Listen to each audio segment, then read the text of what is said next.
There are a lot of portable lights on the market. Some are really cheap as well, and they work incredibly well. One thing about this country is in the winter it's very dull, and you do very often need a light really to make your pictures pop, to make them look good. So very often I walk around with something like this in my pocket. This is a little pocket light made by Lytra, which offers different levels. It's got a diffuser on the front and it works incredibly well. I wouldn't consider using one of these as my main light in a studio or anything like that. First of all, they're too small. They're not powerful enough really for that job. But also, because they're so small, once you get them further away, they behave like a spotlight, which isn't going to be very flattering. Really, in a studio, you want something big and very soft, so there's no real sort of focus of the light straight on your face. You need something really nice and soft. So a portable light just wouldn't do that. I carry one of these around basically to act as a fill-in light. Now, if you don't know anything about lighting, basically we have two types of lighting, I guess, plus the background. So you would have a main light, which is the one that lights up everything. Then you'd have a fill-in light. So the fill-in light fills in the shadow, but you don't want the fill-in light to be as bright as the main lights, because you still want to retain some of the shadow, but not too much. So just to show you the one that I use, this is the Lytra, and it's got a little diffuser on the front which softens it, so I can have the main light if I want it to be bright. That can be handy outdoors because it gives you more light and you don't see the hardness of the light in the daylight, to be honest. Or indoors, I would put that on the front and there you have a diffuser. The nice thing about this one is it's got a little cold shoe, so it can sit on top of your camera if you want it to, and it looks tiny, it looks really, really small, doesn't take too much space. Or if not, you just put it in your pocket, which is great. It's got a few levels, not too many, thank goodness, but I'll try them out. There's got that level, which is low. I don't know if that's showing in my lighting. Anything, I don't. Yeah, well, there you are. You can see it there. That's low, that's mid, that's high, and you can actually check in your camera by putting this little flash on. You can see it on and off. Very quickly, you see what it's doing to your face or whatever you're lighting up. Now, the reason I carry this around is it's great as a fill-in light. It is actually very bright for what it is. It's rechargeable. It's got a diffuser. There are other things you can get as well if you want. And it's got different levels of brightness. So when you're choosing a light, those sorts of things come in very handy when you're out and about. It was totally dark when I went out to take this shot, so there's not a lot to see.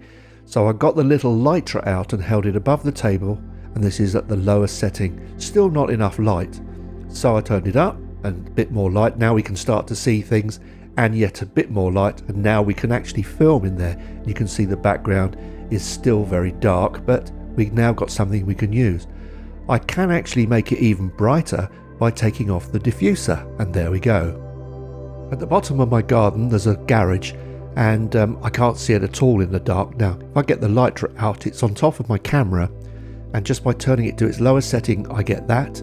The next setting I get that. The third setting I get that, and it's actually usable to get a picture of me in the garden, would you believe?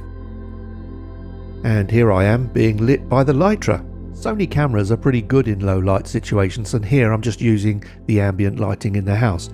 Just by using the Lytra though, I can just use it as like a fill-in light or as the main light, because it is actually strong enough and it sharpens up the picture and just gives you a little bit more vibrant colour. There's a little metal mouse underneath my TV and he's in the dark. By getting my Lytra, I can just fill in the dark patches until I get a nice tone on my little mouse who's sitting in the half dark. For this shot of a Christmas cactus, I put the light down inside the plant, so it's shining actually upwards into the flower and balances with the ambient lighting. Of course, there's nothing to stop you taking the light outside of the plant and just shining it down onto the plant itself and getting some sharper pictures.